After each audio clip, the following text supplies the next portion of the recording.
Good आप ma'am start करूँ? हाँ श्रेया, आप Okay. स्टार्ट करिए। Respected ma'am, good morning, good afternoon ma'am, respected ma'am and all my dear classmates. Today I, Shreya Sahu, student of B.Ed first year, is going to present my PowerPoint presentation on paper second, that is sociological perspective of education, and my topic is Ashram Paddhati School. So first we start with introduction. The Ashram Paddhati School Scheme is a state scheme of Uttar Pradesh government. It is being run by Social Welfare Department. Under it, free residential आश्रम paddhati school are run. आश्रम paddhati school योजना उत्तर प्रदेश सरकार की एक राज्य योजना है। यह योजना समाज कल्याण विभाग द्वारा चलाई जा रही है। In this school, children belonging to very poor families, children of scheduled tribes, scheduled caste, and backward classes are admitted. Next, these schools spend rupees 1200 per annum on free residential education as well as free meal. ये school बच्चों के हर साल 1200 रुपये खर्च करती है उनकी education और फ्री मील के लिए। इसके अलावा rupees 852 are spend on 2 pairs of cotton dresses, woolen half sweater, full sweater, and blazer coat. Besides, students in classes 6 to 8 are given rupees 100 per annum, while those in classes 9 to 12 are given rupees 1000 for books. Next, these schools are run by the name of राजकीय आश्रम paddhati school इन उत्तर प्रदेश। ये school राजकीय आश्रम paddhati school के नाम से जाने जाते हैं। According to the UP government statistics, 90 Rajkiya Ashram Paddhati school have been approved and are being run, while 14 are under construction. In the 76 school, the capacity of admission is 36,840, and some of these schools are girls' school. But according to present present data of 17 December 2020, Uttar Pradesh government ने 20 आश्रम paddhati school और बनाने के लिए कहा है समान वर्ग के गरीब छात्रों की सुविधा के लिए। इसके अलावा इन छात्रों के लिए 43 हॉस्टल्स भी बनाए जाएंगे। छात्रों को मुफ्त शिक्षा, भोजन, आवासीय सुविधाएं, किताब और अन्य आवश्यकताएं प्रदान करने के लिए राज्य में प्रेजेंट में 103 आश्रम पद्धति स्कूल रन हो रहे हैं। पहले इनकी संख्या 90 थी, अब ये बढ़कर 103 हो गई है। Now moving to next, there is a difference between ashram school and ashram paddhati school. both these two type of school are run under different scheme. ये दोनों ही स्कूल अलग अलग हैं। जो आश्रम स्कूल है वो सेंट्रल गवर्नमेंट के द्वारा चलाई जा रही है स्कीम है, और जो आश्रम पद्धति स्कूल है वो यूपी गवर्नमेंट स्कीम चला रही है। Now we talk about Ashram School. Ashram School have been regarded as operative institution to meet the educational need of scheduled caste, scheduled tribe, other backward classes, and individuals belonging to poverty-stricken families. Both these type of school are same and their function are same, but there's only difference is that कि जो आश्रम school है वो central government चला रही है और जो आश्रम पद्धति स्कूल है वो यूपी गवर्नमेंट चला रही है। The concept of ashram school is derived from the term ashram, which has its origin in ancient India. It is also known as the household of the teacher. Next, the initiation of school began in 1922 in Gujarat for the educational upliftment among the tribals. ये school 1922 में गुजरात में start किया गया था जो tribal क्षेत्र के बच्चे हैं उनके एजुकेशन अपलिफ्टमेंट के लिए। From the beginning boarding and lodging to the tribal students was provided free of cost. The location of ashram school were in natural surrounding with the main motive of depicting them as traditional ashrams. जो उन जो ये आश्रम school से वो ऐसी जगह में बनाए जाते थे जहाँ पे वो एकदम एकांत से पढ़ सकें, एज डिपिक्टिंग जैसे ट्रेडिशनल आश्रम्स होते थे उस तरीके से। इन 1960 आश्रम school was start as experimental basis.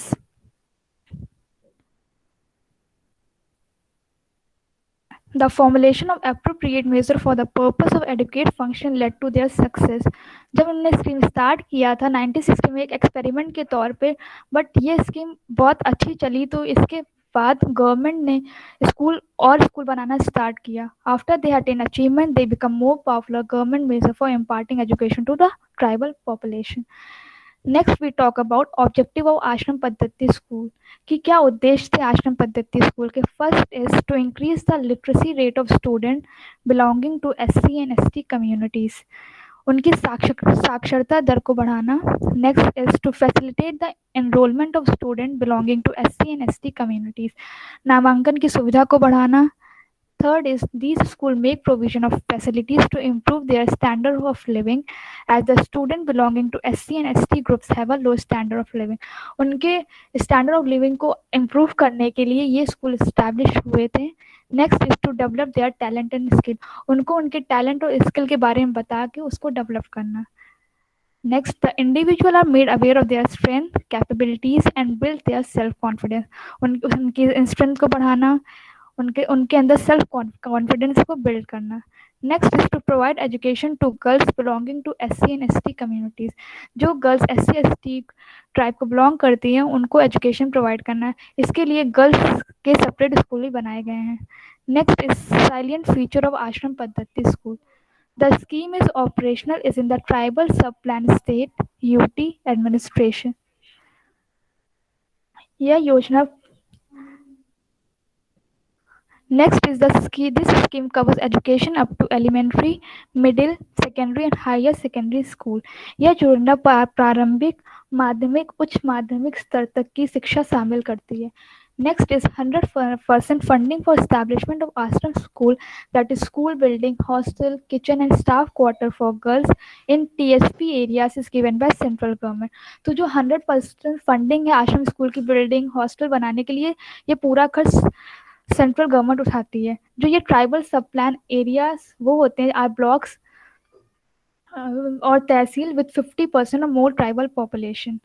In addition, 100% funding for establishment of ashram school for boys in only the TSP area. जो एरिया TSP एरिया है और जो नक्सल अफेक्टेड एरिया उनकी 100% फंडिंग सेंट्रल गवर्नमेंट करती है.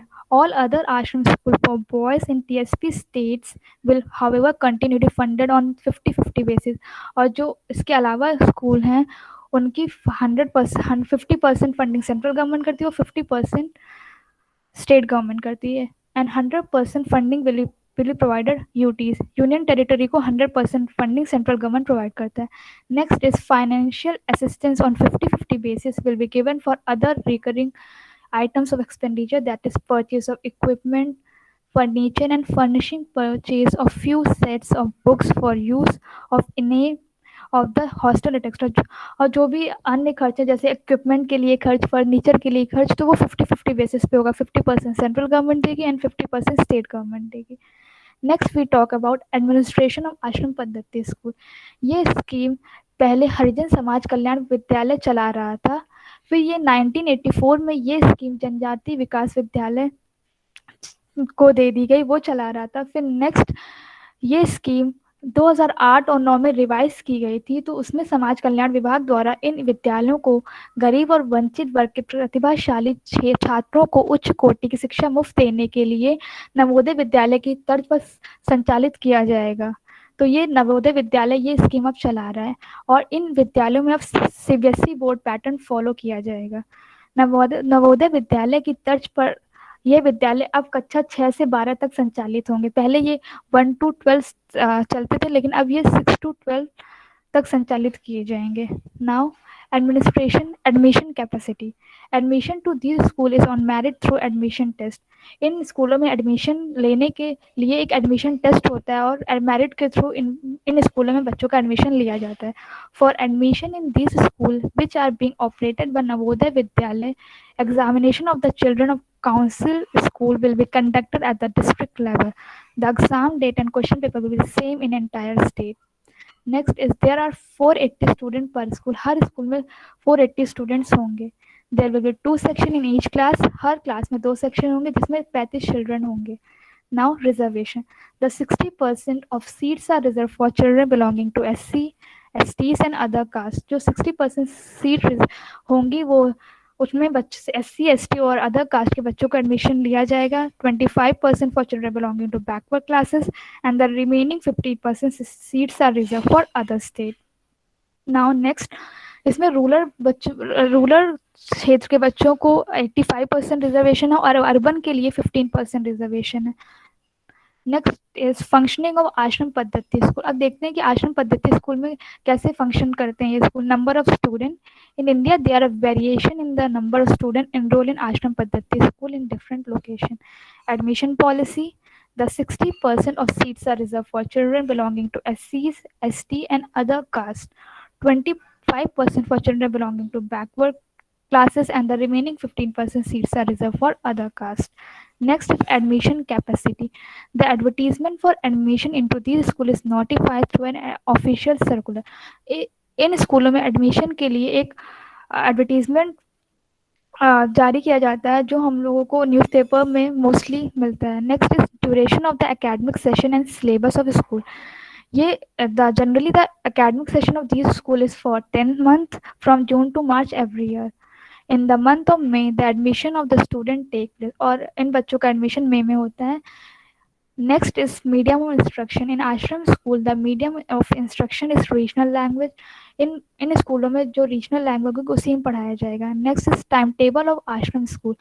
The main motive of this school is to lead to effective growth and personality of the students.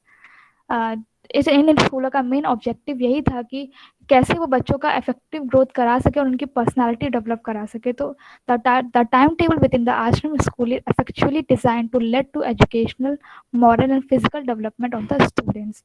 तो ऐसा time table वहाँ पे प्रोवाइड कर बनाया जाए कि जिससे उन लोग का मॉरल डेवलपमेंट भी हो, फिजिकल डेवलपमेंट भी हो और एजुकेशनल डेवलपमेंट भी हो। Next is staffing pattern.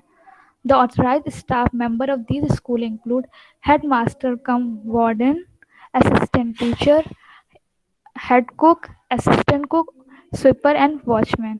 तो यहाँ पे एक हेडमास्टर होंगे, असिस्टेंट टीचर, जैसे जो जितने भी सब्जेक्ट है उनके असिस्टेंट टीचर्स होंगे, एंड एक हेड कुक होगा और असिस्टेंट कुक एक होगा, स्वीपर एक होगा एंड वॉचमैन भी एक होगा। Next is teaching learning process in ashram paddhati school. The construction of ashram school for the primary, middle, secondary and senior secondary stage of education and upgradation for the ST boys and girls have been the main area of concern of central sponsored scheme of establishment of ashram school in tribal subplan area 2008. In the teaching learning process, focus is put upon primary school children. There are certain areas that need to be identified, and these areas are: first is teaching.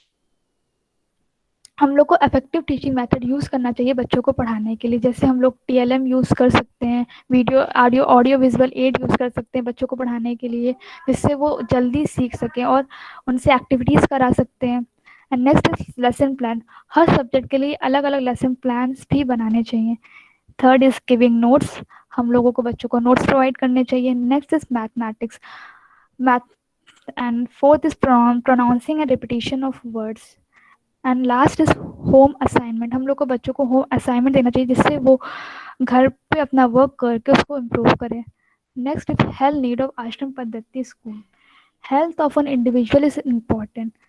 If the individual are healthy physically and mentally, then they can render an effective individual. Healthy physically and mentally, then they can render an effective contribution towards their own welfare and welfare of the community. अगर कोई बच्चा healthy होगा physically और mentally तो वो कोई भी काम इजीली कर लेगा और वो अपने अपने कम्युनिटी के लिए एक वेलफेयर मतलब अच्छा काम कर पाएगा। The health needs of ashram schools were focused upon to formulate measures that led to healthy working and healthy living. Next is the procedure has been designed to improve the health needs of the student, school personnel, families and other members of the community. जो इन स्कूलों का main motive यही था कि number of school जो increase the number of school that can be called health promoting school. इनका main motive यही था कि हम लोग को स्कूलों की संख्या बढ़ानी और उनमें हेल्थ प्रमोट करनी है कि जिससे बच्चे स्कूल में पढ़ने आए। A health promoting school has a main objective promoting an environment that may create an effective setting for a healthy learning, healthy working and healthy living. There are important points that need to be taken into consideration for promoting these three areas. हम लोगों को healthy learning, healthy working, healthy living को improve करने के लिए इन सारी चीज़ों पे कंसंट्रेट करना होगा। First is there provision adequate infrastructure improve करना होगा। रेस्ट रूम बनवाने पड़ेंगे, proper classroom furniture, heating and cooling equipment in accordance to the weather condition, clean drinking water and proper materials and equipment. अगर हम लोगों को बच्चों को हेल्दी लर्निंग, हेल्दी वर्किंग और हेल्दी लिविंग प्रोवाइड करानी है तो हम लोगों को स्कूल का इंफ्रास्ट्रक्चर, रेस्ट रूम और प्रॉपर क्लासरूम, फर्नीचर, ये सारी चीज़ों को इम्प्रूव करना होगा जिससे वो अच्छे से पढ़ पाएँ। Next is recommendation. For the development and improvement in the condition of Ashram Paddhati school, the recommendation have been stated as follows. First is it is vital to ensure Ashram Paddhati school have the necessary infrastructure, finance, teaching and learning materials, medical facilities and technology. सबसे important यही है कि अगर कोई भी school चल रहा है तो उसका इंफ्रास्ट्रक्चर और फाइनेंस और जो भी टीचिंग लर्निंग मटेरियल वो अच्छा होना चाहिए और वहाँ पे टेक्नोलॉजी भी एडवांस होनी चाहिए कि जिससे हम बच्चों को आज प्रेजेंट सिनेरियो से कनेक्ट कर सकें। Second is supplemental remedial classes and coaching classes needed to be organized for students belonging to deprived, marginalized and socio-economically backward section of the society. Third is vocational education need to be strengthen. हम लोग को बच्चों को vocational education देनी चाहिए जैसे कि sports activities, art works, handicraft, music and dance activities भी, ये सारी चीज़ें भी हम लोग को कैरिकुलम में इंक्लूड करना चाहिए जिससे कि अगर जो भी बच्चा पढ़ाई में नहीं अच्छा है तो वो इन सारी चीज़ों में अपने आप को इम्प्रूव कर सके। There should be adequate availability of resources and skill development activities. Tribal tribal students are courageous. They mostly reside in hilly and forest areas and are primarily depend upon the natural environmental condition for survival. जो tribal students होते हैं वो बहुत ही courageous होते हैं, वो हर काम को बहुत डिटर्मिनेशन से करते हैं, तो हम लोग को उनको ऐसे इन्वायरमेंट प्रोवाइड करना चाहिए कि वो अपने आप को इम्प्रूव कर सके और अपनी कंट्री के लिए कुछ कर सके। Next, the students who are skilled and have their particular area of interest, it is recommended that they should be encouraged to hone their skill in their area of interest. कोई जो बच्चा जिस चीज़ में उसका इंटरेस्ट है हम लोग को उसको उसी चीज़ में फोकस देना चाहिए। Next, emphasis should be put upon physical activities and exercise. Physical activities and exercise enables the individual to maintain their health and well-being. अगर कोई भी इंडिविजुअल हेल्दी होगा फिजिकली और मेंटली तो वो कोई भी काम कर सकता है easily. Teacher should be qualified. जो भी टीचर वहाँ पे अपॉइंटेड होगा वो क्वालिफाई होना चाहिए, एक्सपीरियंस होना चाहिए उसके पास and able to facilitate the learning of student in efficient manner, और वो स्टूडेंट को अच्छे तरीके से एजुकेशन दे पाए। In order to facilitate learning and understanding, it is vital for the teacher to improve upon their skill and abilities. Teachers को हर चीज़ में अपने आप को इम्प्रूव करना, क्योंकि अब टेक्नोलॉजी डेवलप हो रही है तो उसके साथ टीचर को भी अपने आप को डेवलप करना होगा। Last is beside making provision of adequate infrastructure and equipment, extracurricular activities and other materials, it is essential to focus upon studies and enhancement of academic knowledge. हम लोग को एक्स्ट्रा करिकुलर एक्टिविटीज़ भी करानी चाहिए साथ ही साथ। Next is conclusion. Ashram Paddhati school have the main purpose to discourage the student away from the atmosphere that is not conducive for learning and for the development of their personality and approach. आश्रम paddhati school बनाने का main motive यही था कि जो students scheduled caste और scheduled tribe को belong करते हैं उनको एटमॉस्फेयर नहीं मिल पाता है कि वो पढ़ सकें और अपनी पर्सनालिटी को इम्प्रूव कर सकें, तो इनका मेन मोटिव यही था कि उन बच्चों को एजुकेशन दे पाएँ। They are inter village school, they are establish in area when normal school can not be establish, तो वहाँ पे इनको स्कूलों को बनाया जाता है जहाँ पे नॉर्मल स्कूल नहीं बन पाते। In most cases backward tribal groups need to be covered. Beside the empowerment of formal education के साथ साथ हम लोग को बच्चों को physical activities, sport, dance, music, art craft and handicraft में भी प्रमोट करना चाहिए, उनको ये सारी एजुकेशंस भी देनी चाहिए। These activities stimulate the mindset of the student and they become more motivated towards learning. ये सारी एक्टिविटीज़ बच्चों को मोटिवेट करती हैं और वो पढ़ने के साथ साथ इन सारी एक्टिविटीज़ को भी करने में इंटरेस्ट उनमें डेवलप होता है। For the success of the school, beside academic concept, it is essential to organize cultural activities so that school are not just viewed as learning place but also a cultural center. In these schools, there is a close interaction between teacher and student. They work in coordination with each other. As in these school, teacher and student इतने close होते हैं कि वो एक दूसरे को अच्छे से समझ पाते हैं और वो बच्चों को अच्छे से एजुकेशन प्रोवाइड करते हैं। Next, in Ashram Paddhati school, there are certain deficiencies which need to be improved upon. आश्रम पद्धति स्कूल में काफ़ी deficiency जिसको improve करना बहुत important है. For instance, there are lack of medical facilities, water storage, deficient electricity, and there is not adequate provision of dress material to the students. Government इतना खर्च करती है, इतने पैसे देती है, लेकिन ये जो आश्रम पद्धति स्कूल है वो इन सारी चीज़ों को फुलफिल नहीं कर पाती हैं. जैसे वो अच्छी मेडिकल फैसिलिटीज़ नहीं प्रोवाइड कर पाती हैं, वहाँ पे वाटर स्टोरेज भी अच्छा नहीं है. तो इन सबको इम्प्रूव करने के लिए हम लोगों को बहुत कुछ में मेहनत करनी है. These deficiencies prove to be barriers within the course of acquisition education and increase in the enrollment of student. Next, it is one of the objective of these school to cause a decline in the dropout rates of the student and increase the retention rate. इनका objective यही है कि drop out rate को घटाना और बच्चों का admission कराना और उनकी साक्षरता दर को बढ़ाना. These school in general are residential and individual provided boarding and lodging. Generally ये रेजिडेंशियल स्कूल होते हैं, यहाँ पे बच्चा पढ़ के वहीं पे रहता है एंड वहीं पढ़ता है, तो वहाँ पे बच्चों को फ्री बोर्डिंग और लॉजिंग फैसिलिटीज़ प्रोवाइड होती हैं. One of the positive areas is they function within a structure and systematic framework. Thank you, ma'am, and thank you all.